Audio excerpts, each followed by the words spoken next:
Coquelicot. Bonjour à tous et bienvenue sur TV Coquelicot. Aujourd'hui, nous allons aborder le sujet des logements sociaux. Comment sont-ils attribués? Qui peut en faire la demande? Ou encore, où déposer son dossier? Je vous propose de rejoindre Guy Bizet, adjoint à l'Action sociale et solidaire, et Romain Touzelin-Longipontin pour répondre à ces interrogations. Ils sont jolis ces logements. Tu crois que les propriétaires les louent? Ce sont des logements sociaux, tu peux en faire une demande à la mairie. Ah bah super, je connais bien le maire, il va m'aider. Écoute, je pense pas que ça soit la peine de l'embêter avec cela. Va plutôt au service logement de la mairie. T'es sûr? Oui, évidemment, tu peux faire ta demande soit directement sur internet ou en mairie. Mais moi j'ai le droit de profiter de ces logements à loyer réduit? Ça dépend de tes ressources. C'est-à-dire? Si tu gagnes moins de 2500 € par mois, tu peux être éligible à un logement. Oula, c'est beaucoup d'argent, on doit être nombreux à faire la demande. En fait, pas vraiment, je vais t'expliquer. Aujourd'hui, quand on fait un programme de logement dans la commune, on souhaite vraiment une mixité sociale. On aura donc plusieurs catégories. Les propriétaires, entre 60 et 70%, et le reste pour des logements sociaux. Et dans ce reste, c'est encore coupé, en trois à peu près. Alors je vais te donner à peu près les revenus mensuels par type de logement.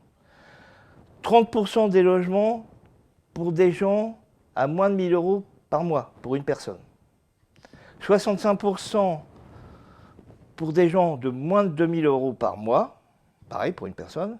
Et les derniers 5% pour les gens de moins de 2500 € par mois.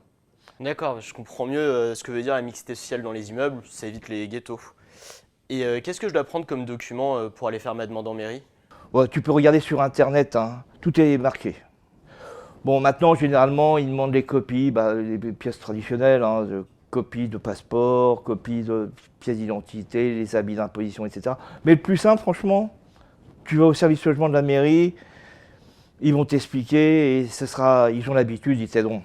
D'accord, et une fois que j'aurai fait ma demande de logement, je dois faire quoi? Tu auras un numéro unique. Et ce numéro, c'est très important. C'est un numéro qui est valable 1 an. Et si tu n'as pas eu de logement au courant de l'année, il faut vraiment renouveler ta demande. Sinon, ta demande sera annulée. Oula, mais c'est compliqué d'avoir un logement social, non? Non, c'est pas compliqué, mais il y a des règles respectées par le bailleur. Et je comprends pas, en plus il y a d'autres règles. Bien sûr, il faut bien gérer les priorités. Les personnes mal logées, défavorisées, ou les personnes reconnues prioritaires au titre du droit du logement, les personnes victimes de violences conjugales, les personnes handicapées, etc. quoi. Mais qui décide de l'attribution? C'est monsieur le maire? Non, monsieur le maire n'est pas le décideur. La commission d'attribution, que l'on appelle la CAL, est seule compétente pour attribuer les logements sociaux. C'est quoi la CAL alors? Des représentants du bailleur, de l'État et de la mairie. Ah, donc j'ai raison, c'est le maire qui décide. Non, le maire ne veut pas attribuer les logements, il se l'interdit. Pour Lompont, c'est toujours une personne qui connaît parfaitement les dossiers qui va aux commissions. Concrètement, ce sera la personne qui aura récupéré ton dossier.